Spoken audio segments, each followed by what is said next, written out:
அனைவருக்கும் என்பார்ந்த வணக்கங்கள். நான் டாக்டர் சந்தியா, பெஸ்ட்லேஜ் டென்டல் கிளினிக் அண்ட் பிரேசஸ் சென்டர்ல பல் மருத்துவராக இருக்கேன். நம்ம பற்களோட ஈர்களோட ஆரோக்கியத்துக்காக நம்ம தினமும் ஒரு 5 நிமிடம் செலவிட்டாலே போதுங்க. நம்ம பல் மருத்துவர்கிட்ட போறதையும் நமக்கு வர பல் பிரச்சனைகளையும் 80% தடுக்க முடியும் அப்படின்னு ஒரு ஆராய்ச்சியில சொல்றாங்க.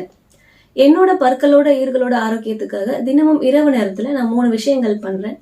அது என்னென்ன அப்படின்னு நம்ம பார்க்கலாம். இந்த விஷயங்கள் எல்லாத்தையுமே நீங்க மட்டும் இல்லைங்க, உங்க வீட்டுல உள்ளவங்க, உங்களோட பசங்க, உங்க பசங்க ஸ்கூல் போறவங்களா இருந்தாலும் சரி, காலேஜ் போறவங்களா இருந்தாலும் சரி, எல்லாருமே இந்த 3 விஷயத்தையும் தொடர்ச்சியா பண்ணும்பொழுது எதிர்காலத்துல அவங்களுக்கு வரக்கூடிய பல் பிரச்சனைகள், பல் வலி, அதுக்காக கூடிய செலவுகள் எல்லாமே நம்ம நிச்சயமா குறைக்க முடியும். அது என்னென்ன விஷயங்கள், அதை பத்தி தான் இந்த வீடியோல பார்க்க போறோம். வாங்க பார்க்கலாம். முதல் விஷயம், வாய் கொப்பளித்தல். இப்ப நான் சாப்பிட்டு முடிச்சு கை கழுவும் போதே தண்ணி வச்சு அப்படியே நல்லா வாய் கொப்பளிச்சிருவேன்.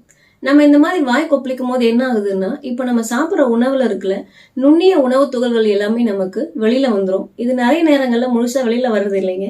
நம்மளோட 2 பற்களுக்கு நடுவுலையும் கன்னத்தோட உள்பக்கமாகவும் உதடோட உள்பக்கமாகவும் அது ஒளிஞ்சிருக்கும்.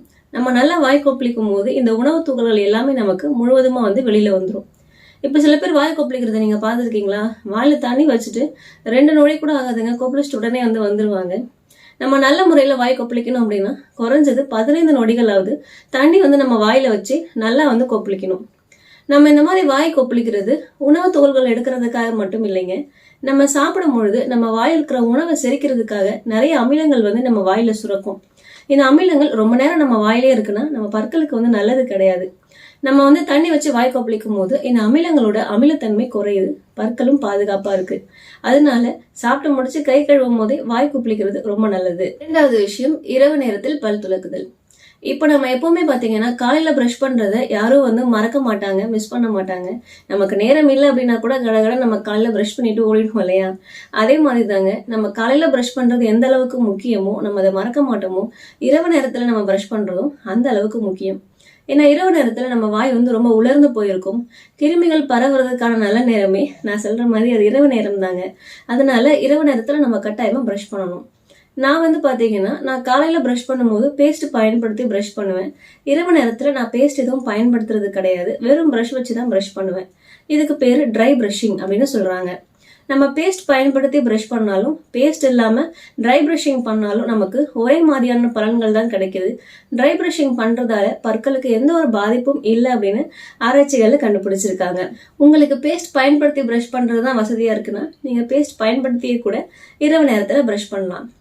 ஒரு முக்கியமான விஷயம் சொல்றேன். இப்ப நம்ம சாப்பிட்டு முடிக்கிறோம்னா சாப்பிட்டு முடிச்ச உடனே நம்ம நிச்சயமா பிரஷ் பண்ணக்கூடாது. அது ஏன் அப்படின்னா, இப்ப நம்ம ஏற்கனவே பார்த்த மாதிரி நம்ம சாப்பிடும் போது வாயில இருக்கிற உணவை செரிக்கிறதுக்காக நிறைய அமிலங்கள் சுரக்கும். அந்த அமிலங்கள் நம்ம பற்களுக்கு மேல இருக்கும் போது நம்ம பற்கள் கொஞ்சம் பலவீனமா இருக்கும். அந்த நேரத்துல நம்ம உடனே பிரஷ் பண்றோம் அப்படின்னா நம்ம அதிக அழுத்தம் கொடுக்கணும் கூட அவசியம் இல்லைங்க. நம்ம லேசா பிரஷ் பண்ணாலே நம்ம பற்கள் சீக்கிரமா தேஞ்சு போறதுக்கும், இதனால நமக்கு பல் கூச்சங்கள் வர்றதுக்கும் நிறைய வாய்ப்புகள் இருக்கு. அதனால சாப்பிட்டு முடிச்ச உடனே கண்டிப்பா பிரஷ் பண்ணக்கூடாது. குறைஞ்சது ஒரு 15 இருந்து 20 நிமிடங்களுக்கு கழித்து தான் நம்ம கண்டிப்பா பிரஷ் பண்ணணும். சில பேர் கேக்குறாங்க, டாக்டர் நம்ம 2 வேளை பிரஷ் பண்ணா பல்லு தேஞ்சு போயிடாதா அப்படின்னு கேக்குறாங்க. நம்ம அளவுக்கு அதிகமா அழுத்தம் கொடுத்து பிரஷ் பண்ணும்போது தான் பற்கள் தேஞ்சு போகுங்க. நம்ம சரியான முறைப்படி சரியான அழுத்தம் கொடுத்து பிரஷ் பண்ணும்பொழுது நம்ம இருவேளை பிரஷ் பண்ணாலுமே கண்டிப்பா நம்ம பற்கள் தேஞ்சு போகாது. சரியான முறைப்படி நம்ம எப்படி பிரஷ் பண்ணணும் அப்படிங்கறத பத்தி விரைவில் நம்மளோட வீடியோ ஒன்று வெளியிடுவோம். 3வது விஷயம், ஈறு மசாஜ். பிரஷ் பண்ணி முடிச்சதுக்கு அப்புறமா நம்மளோட விரல்களை நம்மளோட ஈறுகள் மேல நம்ம வச்சு அழுத்தம் கொடுத்து இந்த மாதிரி மசாஜ் பண்ணணும். மேல் தடல் இருக்கிற ஈறுகளுக்கு மேல இருந்து கீழையும், கீழ்த்தடல் இருக்கிற ஈறுகளுக்கு கீழே இருந்து மேலையும் அழுத்தம் கொடுத்து நம்ம ஈறு மசாஜ் பண்ணணும். நம்ம இந்த மாதிரி பண்ணும்பொழுது ஈறுகளுக்குள்ள எதுவும் கெட்ட நீர் இருக்குன்னா அது வெளியில வந்துடும். நம்ம ஈறுகளோட ரத்த ஓட்டமும் நமக்கு இதனால அதிகமாகுது, ஈறுகளும் உறுதியாகுது. இன்னொரு விஷயம் என்னன்னா, இப்போ உங்க வாயில நிறைய பல் சொத்தைகள் இருக்கு, இல்ல உங்களுக்கு பல் சொத்தை வர்றதுக்கான வாய்ப்பு ரொம்ப அதிகமா இருக்கு அப்படின்னா நீங்க ஜிஜி டூத் மூஸ் அப்படின்னு சொல்லப்படக்கூடிய இந்த கால்சியம் பேஸ்ட் நீங்க பயன்படுத்தலாம் இரவு நேரத்துல. இந்த பேஸ்ட் பாத்தீங்கன்னா நம்ம பிரஷ் பண்ணி முடிச்சிட்டோம், சாப்பிட்டெல்லாம் முடிச்சாச்சு, பிரஷ் பண்ணியாச்சு, இரவு நம்ம தூங்க போறோம். அப்ப அந்த பேஸ்ட் நீங்க கொஞ்சமா விரல எடுத்து உங்க பற்கள் மேல நீங்க ஃபுல்லா அப்ளை பண்ணிடலாம். இந்த பேஸ்ட் நம்ம பிரஷ் பண்றதுக்கு கிடையாதுங்க. இது எப்படி பயன்படுத்தணும் அப்படின்னா, இப்ப நீங்க இரவு நேரத்துல நீங்க சாப்பிட்டு முடிச்சிட்டீங்க, பிரஷ் பண்ணி பண்ணியாச்சு, நீங்க தூங்க போறீங்க, அந்த நேரத்துல இந்த பேஸ்ட் கொஞ்சமா எடுத்து நீங்க உங்களோட பற்கள் மேல இதை வந்து நீங்க தடவிக்கலாம். இது வந்து கால்சியம் மில்க் புரோட்டீன் தான் இருக்கு. இந்த பேஸ்ட் வாய் எடுக்கிற நேரத்துல நீங்க வந்து தெரியாம எச்சி முழுங்கினாலும் ஒன்றும் தவறு இல்லைங்க. இது உடம்புக்கு ரொம்பவே நல்லதுதான். உங்களுக்கு வந்து பல் சொத்தைகள் எதுவும் இல்லை அப்படின்னா நீங்க இந்த பேஸ்ட் பயன்படுத்தணும் அப்படின்னு அவசியம் கிடையாது. அதனால நண்பர்களே, இந்த 3 விஷயங்களும் நீங்களும் உங்க வீட்டில் இருக்கிற எல்லாருமே தொடர்ச்சியா வந்து இரவு நேரத்துல வந்து பண்ணும் பொழுது நம்மளோட பற்களும் சரி, ஈர்களும் சரி நல்ல உறுதியாகவும் ஆரோக்கியமாகவும் இருக்குது. இந்த வீடியோ பத்தின உங்களோட கருத்துக்கள் மற்றும் சந்தேகங்களை நீங்க பதிவு பண்ணலாம். நெக்ஸ்ட் வீடியோ வரைக்கும் கீப் வாட்சிங் அண்ட் கீப் ஸ்மைலிங்.